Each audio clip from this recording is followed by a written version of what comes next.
Basi Bwana, tunakusihi kwa unyenyekevu vipaji hivi ambavyo tumekutolea ili uvitakase, upende kuvitakatifuza kwa Roho huyo ili viwe mwili na damu ya Bwana wetu Yesu Kristo, aliyetuamuru tuadhimishe. Maana yeye mwenyewe usiku ule alipotolewa, alitwaa mkate na kushukuru, aliubariki, akaumega na akawapa wafuasi wake akisema, twaeni mle nyote, huu ndio mwili wangu utakaotolewa kwa ajili yenu.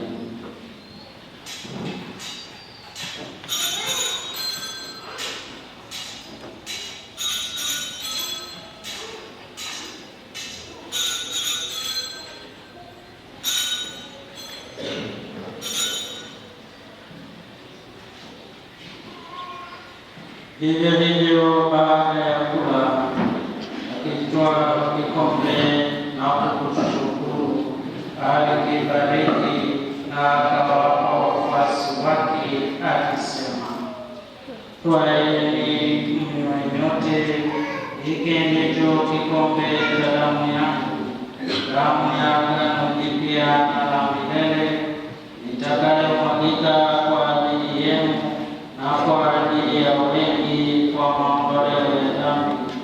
Fanyeni hivi kwa ukumbusho wangu.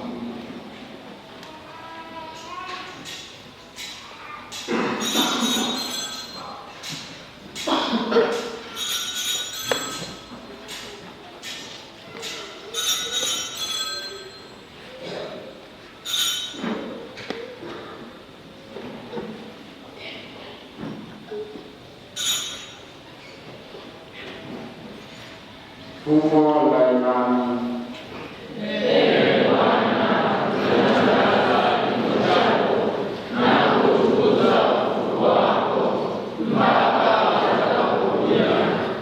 Kwa hiyo Bwana, tunapoadhimisha ukumbusho wa mateso ya mwanawe aletaye wokovu pamoja na ufufuko wake wa ajabu na kupaa kwake mbinguni, na tunapotazamia ujio wake wa pili, tunakutolea kwa shukrani sadaka hii iliyo hai na takatifu.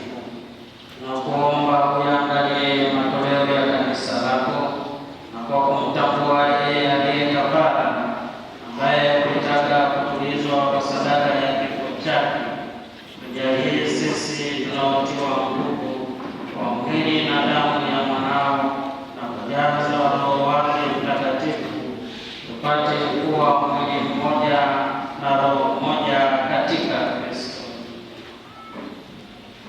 Yeye alifanya sisi tuwe kwako sadaka timilifu ya milele, ili tuweze kupata urithi pamoja na wateule wako. Kwanza kabisa pamoja na Bikira Maria mwenyewe mama wa Mungu na Mtakatifu Yosefu mume wake Bikira, na mtume wako Yoeli na mashahidi wako watukufu, pamoja na Mtakatifu Yuda na watakatifu wote ambao tunategemea kupata rehema, msaada na maombezi yao mbele zako. Tunakuomba Bwana, huyu aliye kafara na upatanisho wetu, alete amani na wokovu duniani kote. Pende kuimarisha katika imani na mapendo kanisa lako linalosafiri hapa duniani, pamoja na mtumishi wako Baba Mtakatifu wetu Leo wa 14 na askofu wetu mkuu Beatus Kinyaia, askofu msaidizi Wilbrod Kigozi, pamoja na maaskofu wote, waklero wote na watu wote wanaofanya kuwa taifa lako. Usikilize kwa wema sala za jamii hii ulioita hapa mbele yako. Baba ndiye mtakatifu, kwa huruma yako wakusanye kwako wanao wote waliotawanyika popote duniani. Wapokee kwa wema katika ufalme wako ndugu zetu marehemu na wote walioaga dunia wakiwa wamependeza nasi tunatumaini kufika katika ufalme huo, ili pamoja tushibishwe milele kwa utukufu wako, kwa njia ya Kristo Bwana wetu, ambaye kwa njia yake unaolewa